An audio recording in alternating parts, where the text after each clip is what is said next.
suis Daniel Leducard, en charge du commerce pour la France chez Tresize. Pour ceux qui ne connaissent pas Tresize, nous avons changé de nom, on s'appelait Apta Solutions jusqu'au 15 janvier. Et depuis le 15 janvier, on a uniquement changé de nom, tout le reste reste identique. La société ne change rien jusqu'à son adresse, évidemment.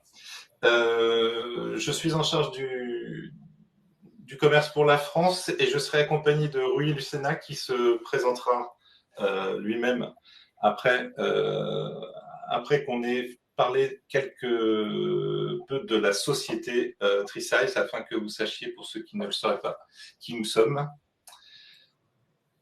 Rui, je te propose de basculer sur le slide suivant. Merci beaucoup. Donc, nous sommes partenaires et distributeurs à valeur ajoutée de la société Broadcom, avec cette particularité que nous ne travaillons que sur les produits Broadcom et principalement autour de la solution CA Technologies.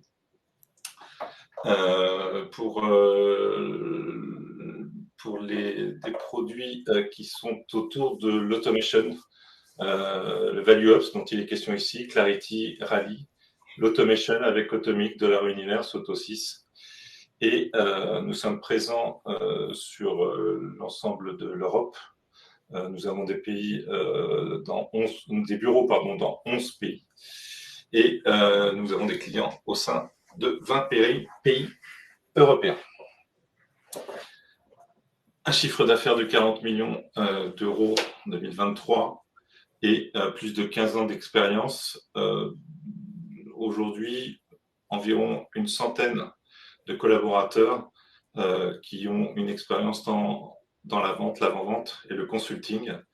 Et puis, particularité, 6 Broadcom Software Knights, ce sont des experts certifiés Broadcom dans différentes gammes de produits, notamment sur ValueOps avec Rui Lucena ici présent sur Clarity. On va passer au slide suivant si tu veux bien.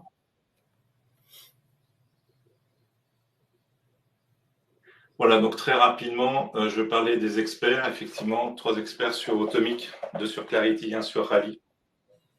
Des certifications produits très nombreuses, au nombre de 124 que vous pouvez voir réparties ici entre les différentes gammes de produits. Voilà, tout ça pour vous dire que nous ne sommes que focalisés autour des produits Broadcom et particulièrement sur la gamme CA Technologies, comme je vous l'ai déjà dit. Voilà. Je vous donnerai à la fin une adresse à laquelle vous pourrez nous contacter si vous aviez des questions complémentaires. Mais je vais maintenant laisser la place à Rui pour la présentation Clarity et je vais le laisser lui-même se présenter. Merci et bonne présentation. Merci Daniel. Bonjour, moi je suis Rui Lucena, je suis Regional Solution Manager de maintenant Tresize. Je suis responsable des solutions ValueOps de Clarity au sein de Tresize et je suis responsable pour mener et développer le business en Sud-Europe, incluant la France, l'Espagne, l'Italie et le Portugal. Et je viens ici vous présenter la nouvelle version de Clarity 16.2. Je vais éteindre ma caméra seulement pour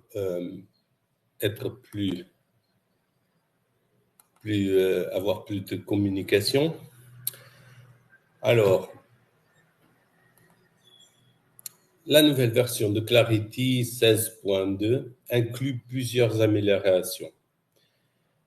Quelques améliorations ont été suggérées par les clients dans les différents forums que Broadcom proportionne et d'autres sont introduites pour améliorer continuellement la solution et lui offrir une convivialité accrue. Aujourd'hui, nous allons aborder les principaux nouveautés, mais je vous recommande toujours de consulter les documents techniques fournis par Broadcom en techdocs.broadcom.com où toutes les nouveautés sont décrites. Je vous montre ici seulement pour que vous ayez comme référence. Alors, vous avez en techdocs.botcom.com la version 16.2 et dans les release notes, vous avez toutes les nouveautés. Malheureusement, toute la documentation technique est en anglais. Ici, on aura la possibilité de le faire en français et avec Clarity aussi en français.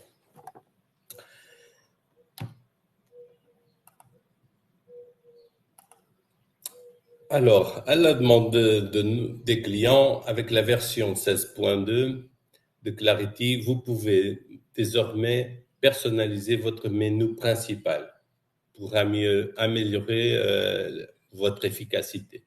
Cette mise à jour permet aux administrateurs d'ajouter ou de masquer des éléments des menus en fonction des habitudes d'utilisation, ce qui simplifie l'expérience de navigation. On peut changer les icônes des éléments des menus avec des alternatives à partir d'une bibliothèque existante, ce qui permet une mise en page visuelle personnalisée qui va refléter les préférences de flux de travail.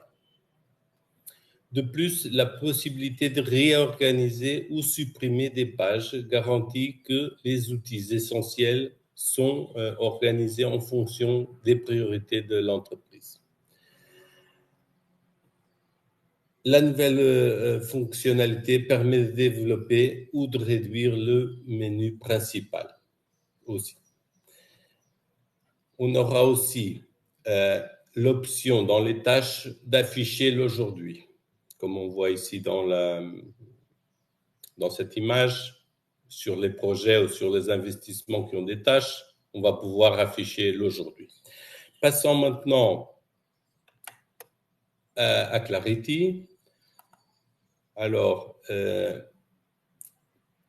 nous allons ici au paramètre administration, paramètres de système, menu de navigation. Et maintenant, on a toutes les pages qui sont ici, que vous voyez ici sur mon côté gauche. Elles sont ici décrites. Je peux changer les noms, je peux changer les icônes. J'ai une bibliothèque prédéterminée, c'est celle-là qui existe, mais je peux changer pour n'importe quelle autre icône et je peux décider d'afficher ou de ne pas afficher la page. Aussi, je peux rajouter une autre page sur des objets personnalisés, sur des investissements, sur d'autres pages et sur des équipes. Nous voyons ici, dans ce côté-là, un investissement qui est ValueStream, qui a été publié comme une page. Alors, si je vais à ValueStream, il va directement à l'investissement, c'est-à-dire je peux créer ce menu-là facilitant les accès aux pages plus utilisées. J'ai encore la possibilité de réduire ou développer le menu pour ceux qui préfèrent une version plus minimaliste ou une version plus descriptive.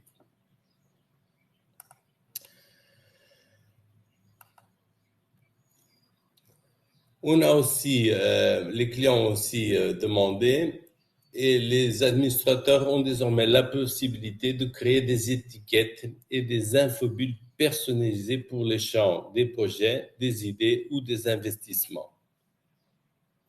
Dans l'administration attributs, a été introduit dans vue d'accès, modification de l'accès et filtrer l'option tous les utilisateurs. Il a été aussi introduit une option pour configurer les colonnes TSV totaux et périodes séparément. Maintenant, nous pouvons choisir de différents attributs dans les différentes colonnes. Alors, si je passe à Clarity,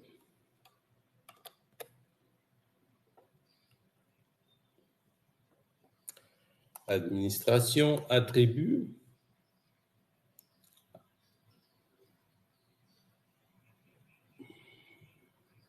Je peux choisir l'étiquette selon l'objet que je veux et changer le nom de l'attribut. Et dans les modifications d'Access, maintenant, j'ai l'option de sélectionner tous les utilisateurs peuvent modifier ou tous les utilisateurs peuvent voir. Aussi, à niveau des filtres, je peux sélectionner, vue d'accès, tous les utilisateurs aussi. Une autre introduction dans les projets, si on va à des éléments qui sont des attributs TSV, comme par exemple les plans financiers, le plan de coût par exemple, j'ai des éléments qui sont des TSV, c'est-à-dire des informations qui est périodiquement sauvegardée en date spécifique et qui est présentée selon le période que je définis. Maintenant, avec cette version, je peux sélectionner les colonnes totales et périodes séparément. Alors, on a la colonne totale et on a la colonne période. Auparavant quand c'est quand je mets ça à off. Quand je sélectionne un attribut, je par exemple élimine écart de coût et il élimine soit pour le total, soit pour le période. Si je sélectionne pour avoir les deux informations séparées, vous voyez ici que j'ai les mesures par période, en période, et mesures par période en totaux. Maintenant, je peux éliminer en totaux. Elle a disparu en totaux, mais elle est disponible en budget. Et je peux changer et additionner d'autres mesures sur les totaux.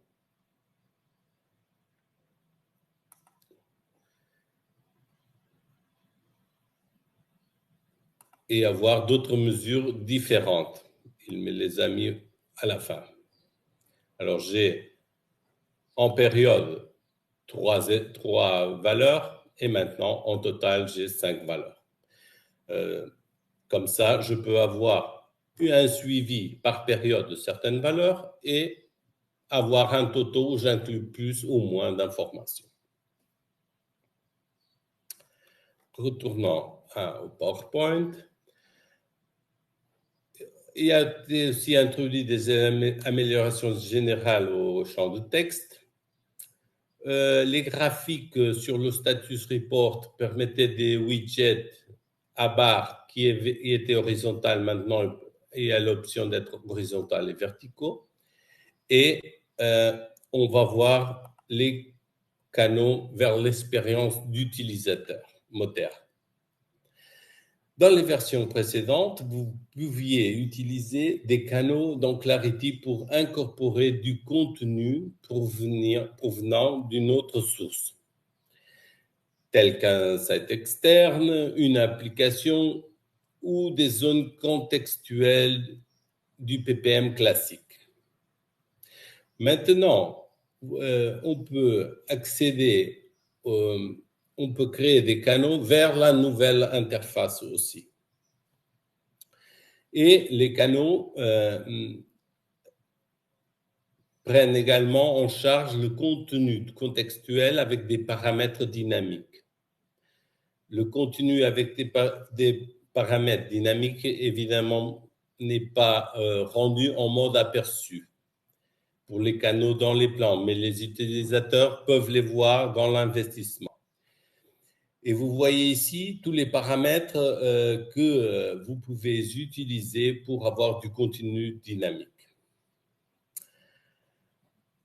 Aussi, l'URL qu'on définit sur le channel peut être explicite, c'est-à-dire plus qui identifie le serveur et l'endroit que je veux, ou peut-être implicite, c'est-à-dire que je dis que c'est sur ce serveur-là. ce qui peut être intéressant, surtout si on a plusieurs machines et aussi si on transfère de l'information entre une version de production et une version de développement. Comme ça, on n'a pas de référence au serveur. Alors, passons à la démo.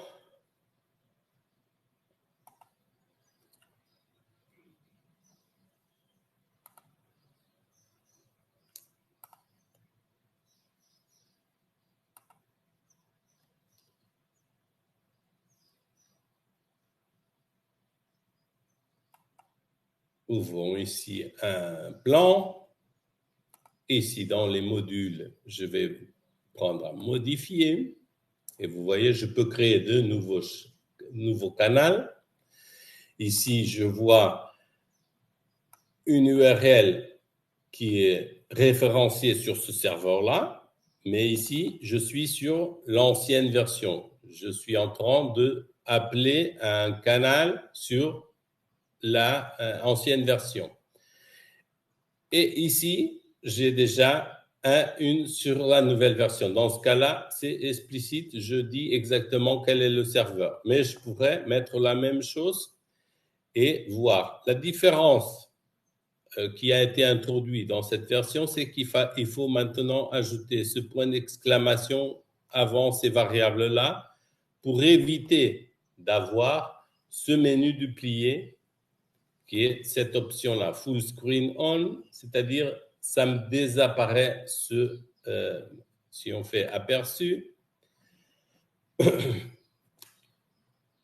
On va, dans ce cas-là, c'est un roadmap.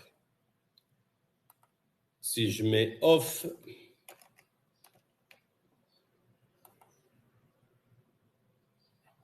j'ai la duplication du menu. C'est-à-dire que quand je mettrai cette page incrustée dans une autre page, je verrai ce menu et ce menu-là. C'est pour ça qu'il faut mettre on. Alors, publier. Et cela va être disponible dans ce cas-là. J'ai mis ici dashboard.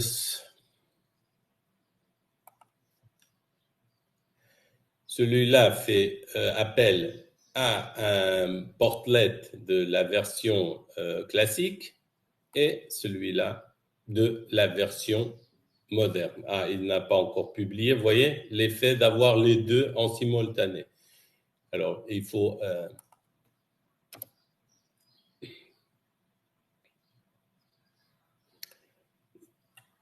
mettre off. Je ne sais pas si j'ai sauvegardé.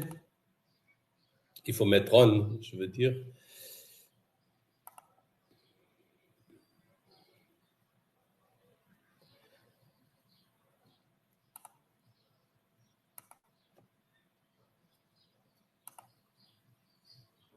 Ah, j'ai mal écrit. OK, publier.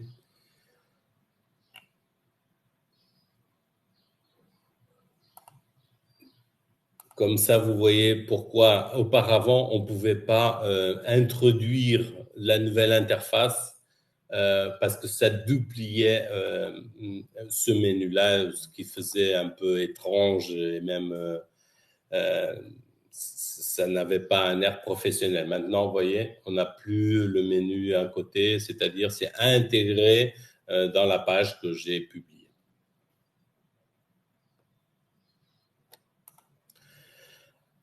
Alors, le canal.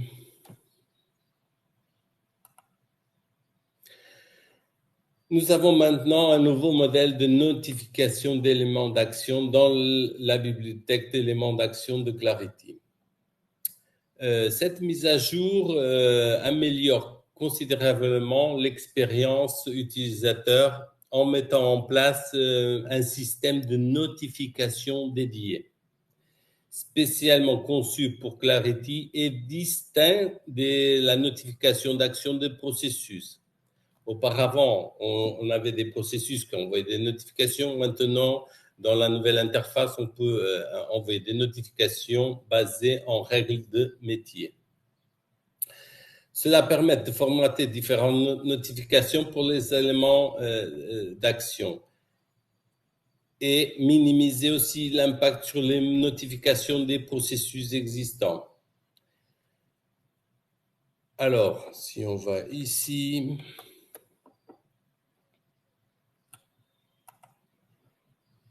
action.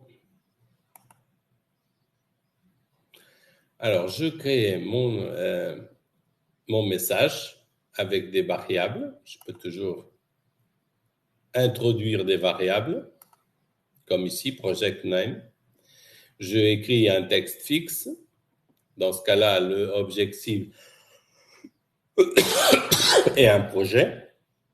Après que j'ai configuré cette notification, je vais ici à nouveau au plan. Dans ce cas-là, c'était un projet. Je vais ici à mon projet, à Blueprint projet majeur, et je vais aux règles métiers.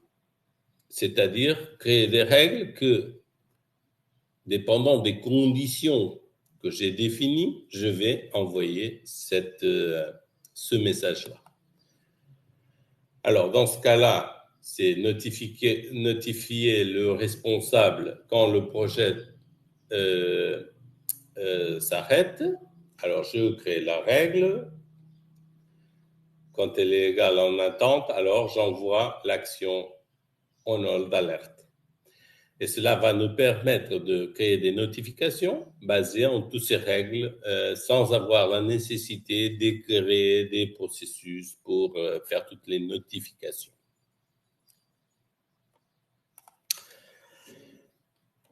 Alors, qu'est-ce qu'on a de plus? Importer à partir d'un fichier CSV. Alors, les clients utilisent beaucoup Microsoft Excel pour manipuler les données avant de les saisir dans Clarity. Dans les versions précédentes, Clarity a introduit la fonctionnalité d'importation CSV générique permettant d'importer directement des données dans des objets maîtres personnalisés. Cette capacité a été maintenant étendue aux investissements dans Clarity et aussi a été ajoutée la prise en charge d'OBS et des étiquettes pour les recherches dynamiques, où on met la valeur de l'élément et entre guillemets le ID de l'élément. Alors, si on va ici, je vais fermer ça. Alors, comme on voyait, Value Stream, c'est un investissement. On peut importer, exporter. J'ai déjà créé un fichier d'exportation de Value Stream. Je vais l'ouvrir.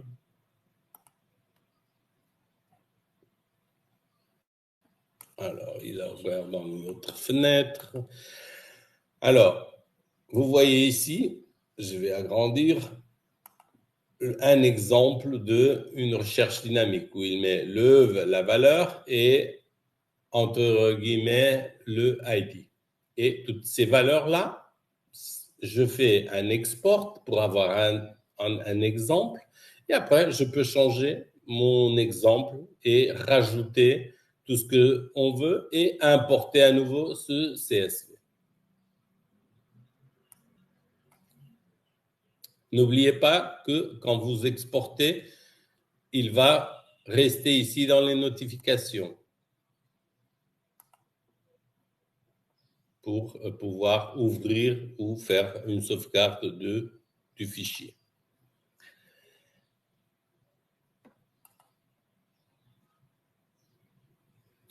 Alors, en termes de planification descendante, a été rajouté les groupes de feuilles de route.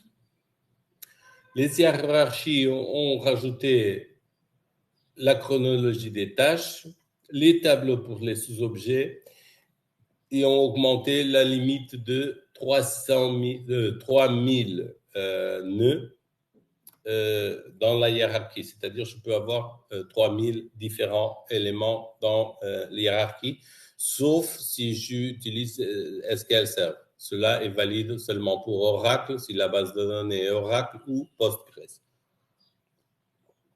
Et dans le plan de la modélisation de la main-d'œuvre a été introduit les grilles arborescentes extensibles. Alors, passons aux feuilles de route. Maintenant, j'ai la possibilité de créer des groupes de feuilles de route qui va simplifier la création de feuilles de route de haut niveau. Si je suis un directeur, je veux avoir la vision des personnes qui ont créé chacun sa feuille de route et moi, je veux voir ensemble pour les différents départements. Chaque département a une feuille de route et moi, que je suis responsable de tous les départements, facilement, je peux inclure leur feuille de route et avoir une vision plus globale. Auparavant, il fallait que moi-même, je crée tous les éléments de chacun de ces feuilles de route dans une feuille de route plus générique. Les groupes de feuilles de route prennent en charge des fonctionnalités telles que les dépendances, les accords, les jalons clés, les événements de feuilles de route, l'exportation au format PDF, l'exportation au format CSV et les widgets. De plus, une nouvelle feuille de route a été rajoutée au groupe de couloirs pour pouvoir filtrer et visualiser par feuille de route l'information. Notez que les options aligner sur la période et gérer les listes de sélection ne s'appliquent pas au groupe de feuilles de route. Alors, on va ici voir maintenant les feuilles de route.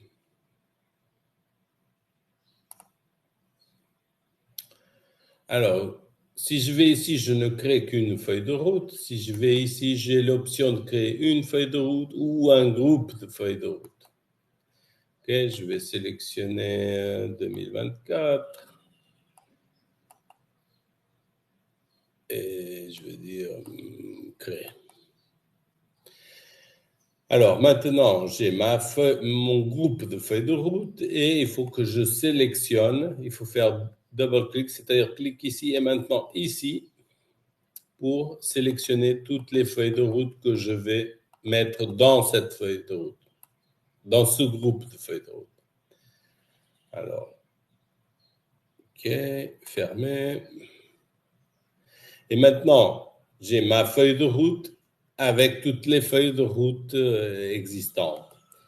Pour simplifier, je peux ici définir au niveau des couloirs la feuille de route. Et comme ça, j'ai une vision de les différentes feuilles de route, comment elles sont planifiées et développées. Et j'ai toute cette information, comme ça je sais que ces éléments-là appartenaient pour, excusez-moi le français, appartient à cette feuille de route.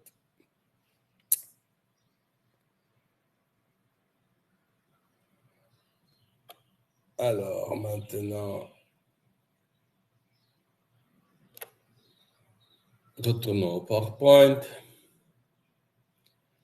Alors, on peut avoir 3000 investissements dans une hiérarchie et mise en page de la chronologie des tâches, c'est-à-dire on a l'option de la chronologie dans les tâches et on a les tableaux pour les sous-objets. On va voir ça sur hiérarchie. Alors, hiérarchie. On va rentrer dans une hiérarchie.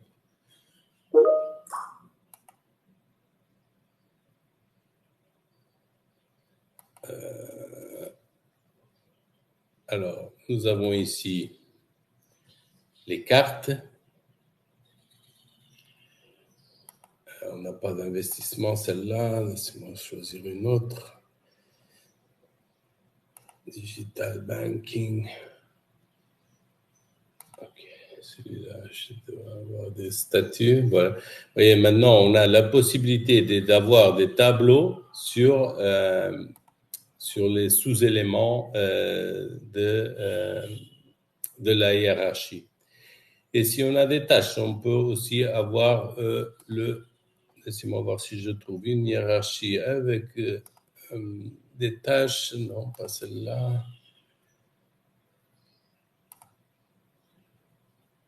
Pas celle-là.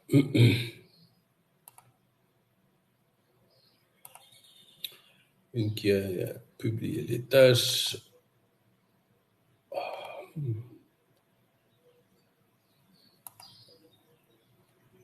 Oh, fantastique, je trouve aucune.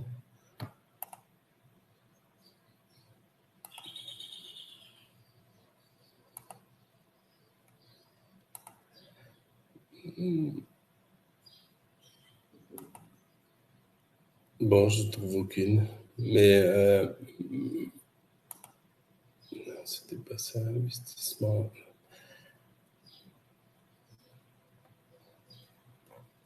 Bon, je trouve aucune de moment. C'est une version démo. Mais en fait, ce qui est publié, c'est ces éléments-là pour les tâches des hiérarchies, pour tous les éléments qui sont affectés à la hiérarchie. Je retourne sur le PowerPoint.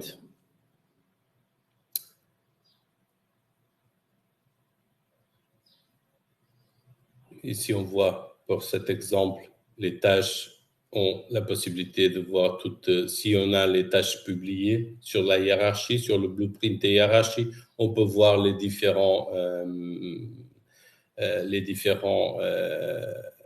chronologies de tâches et aussi le calendrier avec les tâches.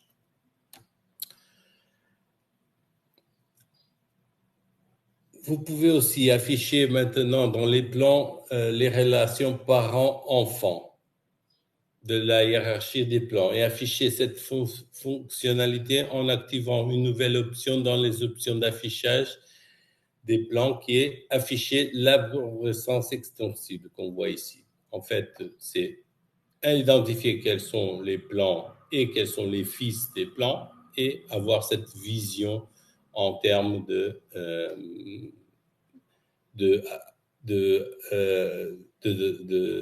différents niveaux. Alors maintenant, sur les investissements, on peut maintenant copier les tâches, voir la chronologie des tâches dans l'espace de travail de tâches. La couleur de la bannière est un attribut complet sur l'investissement. Et on a surtout, plus important sur cette version, les règles de validation de feuilles de temps, qui est encore en bêta, mais qui commence qui va être utilisé et qui était très demandé par les clients. Alors, nos clients ont demandé que différents types de règles de validation soient implémentées dans Clarity pour les utilisateurs de feuilles de temps. Auparavant, on utilisait un processus qui validait les conditions et retournait la timesheet s'il y avait des erreurs. Maintenant, cela est fait immédiatement et l'utilisateur s'aperçoit immédiatement des erreurs qui a été introduite. L'administrateur peut créer des règles de conditions d'erreur de feuilles de temps exécutées au moment de la soumission. C'est important pour plusieurs raisons. L'administrateur peut configurer des règles avec des messages d'erreur personnalisés et ces messages peuvent être localisés pour les utilisateurs d'autres langues. Ensuite, l'utilisateur de la feuille de temps passe par le processus de création d'une feuille de temps conforme pour une soumission réussite pour l'approbation. Alors, on va voir ça. Alors, la première chose, c'est l'administrateur a ici l'option feuille de temps et a les règles. Il peut créer une nouvelle règle ou voir une existante. Dans ce cas-là, le jour ne peut pas avoir plus de 24 heures. On crée la règle on peut activer ou désactiver les règles, ce qui donne la flexibilité pour les changements de règles au fur et à mesure que le temps avance. Ici, part-time timesheet cannot exceed 25 hours, c'est-à-dire les qui sont en part-time ne peuvent pas excéder 25 heures. Alors, on peut créer des différentes règles et après, quand on va soumettre la feuille de temps, ici, par exemple, j'ai mis 26 heures le lundi, ce qui va contre la règle des 24 heures. Si je la soumets, je ai l'erreur. Impossible de soumettre une feuille de temps en raison d'erreurs, corriger et soumettre à nouveau la feuille de temps. Et le message, dans ce cas-là, en anglais. Mais je peux toujours, ici, changer le message et inscrire le message que je veux. Je peux ici dire votre feuille de temps a excédé le nombre d'heures disponibles pour le jour.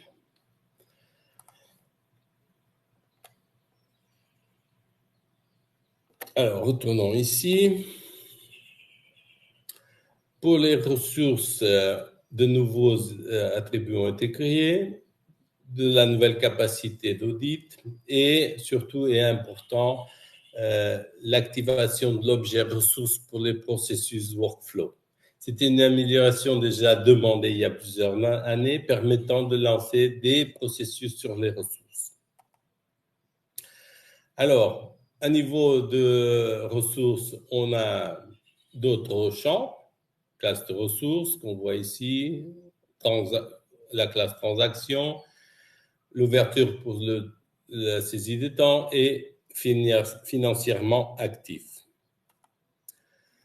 Aussi en termes d'auditing, on a possibilité de réagrouper par période, ancienne valeur, nouvelle valeur, et les mesures d'affectation par période. Charge restante, on voit ici, est ici en anglais, réel, coût de charge restante et coût réel.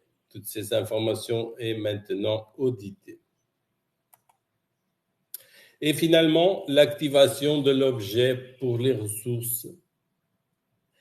Lors de la définition d'un processus dans l'administration classique, les administrateurs peuvent déjà sélectionner le ressource comme un objet principal et aussi additionner deux rôles d'objet, Booking Manager ou Resource Manager, c'est-à-dire gestionnaire de ressources et gestionnaire de réservation, pour, si on veut envoyer des communications sur ces éléments-là. Alors ici, sur la version classique,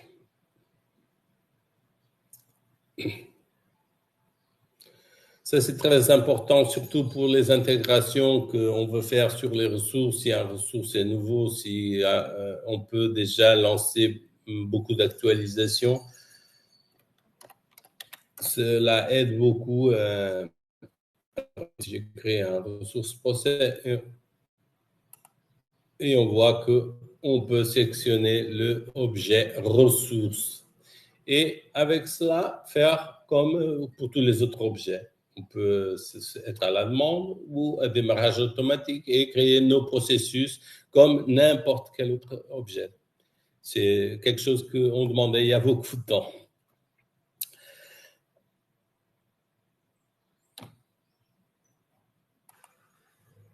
Alors, en termes de l'application mobile, alors, l'application 3.2.5 a été publiée pour résoudre un problème d'authentification unique, c'est-à-dire single sign-on, qui avait la version 3.2.4. En plus, elle était dotée de nouvelles fonctionnalités, prise en charge des dates dans les feuilles de temps, amélioration ajouter des tâches à la feuille de temps, liste intelligente, prise en charge de MS Intune, c'est-à-dire que maintenant il va y avoir une Clarity by Broadcom Intune qui est déployée sur Microsoft Intune pour les clients qui utilisent ces infrastructures de gestion de ressources. Et cette application va avoir un développement similaire à la normale, c'est-à-dire la Clarity Broadcom 3.2.5. L'option permettant aux URL de créer un lien vers un mobile.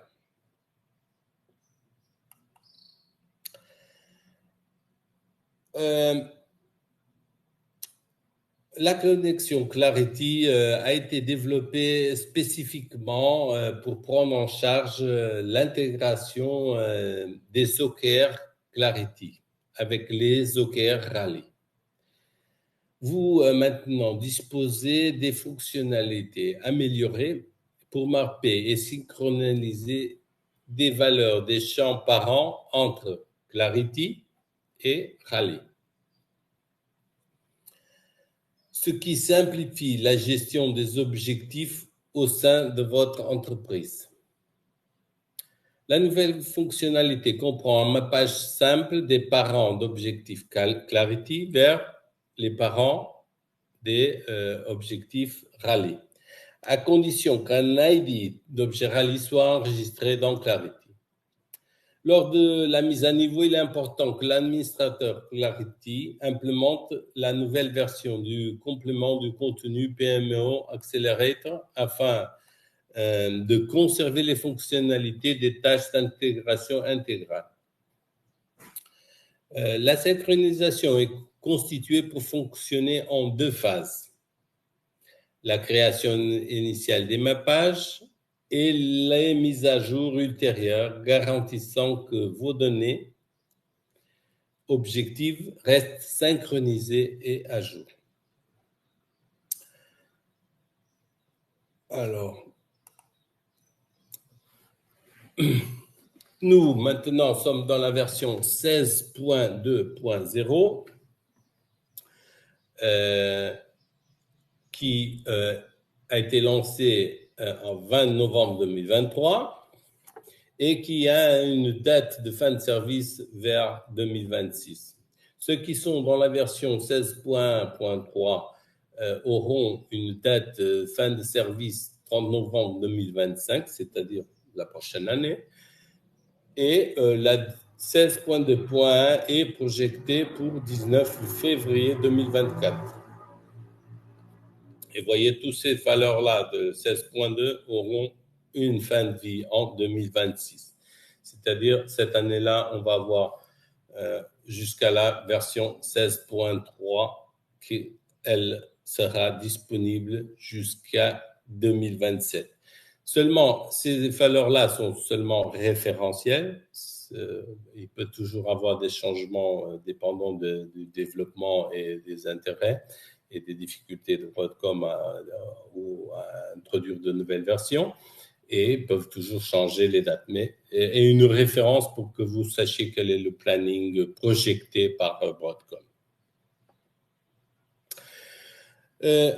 Nous, sur TreeSize, nous sommes aussi disponibles pour faire des demandes de démos ad hoc, soit sur le plan de dotation de personnel, soit sur la gestion des ressources, soit sur la gestion financière, soit sur les objectifs et résultats clés OKR, soit sur le Value Stream Management avec Clarity et Rally, soit seulement sur Rally. Vous pouvez envoyer vos demandes à contact.france@treesize.com et nous serons ravis de vous aider à présenter en détail ces modules-là spécifiques.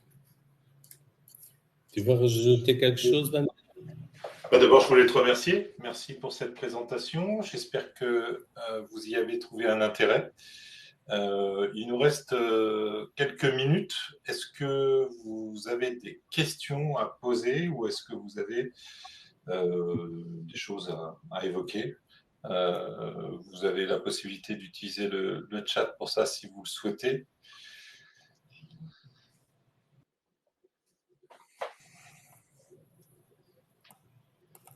Voilà, donc vous avez l'adresse de contact pour nous envoyer des questions a posteriori. Cette présentation a été enregistrée. Elle sera mise à disposition je l'espère, demain matin. Et vous avez là les coordonnées de Rui Le Sénac qui vous permettront de le contacter si vous aviez des questions précises à lui soumettre. Écoutez, on est dans les temps, on a même quelques minutes d'avance, donc bravo Rui. Je vous remercie pour votre présence et n'hésitez pas à nous faire part soit d'améliorations que vous souhaiteriez voir ou des points que vous souhaiteriez voir traités dans ces webinaires, pardon. On sera heureux de les organiser pour répondre à votre attente. Merci beaucoup, bonne fin de journée et bien évidemment, je vous souhaite une bonne année pour conclure. On est là pour vous accompagner et la réussite de vos projets. À très bientôt. Merci Rui. Merci à vous aussi et une bonne année. Au revoir.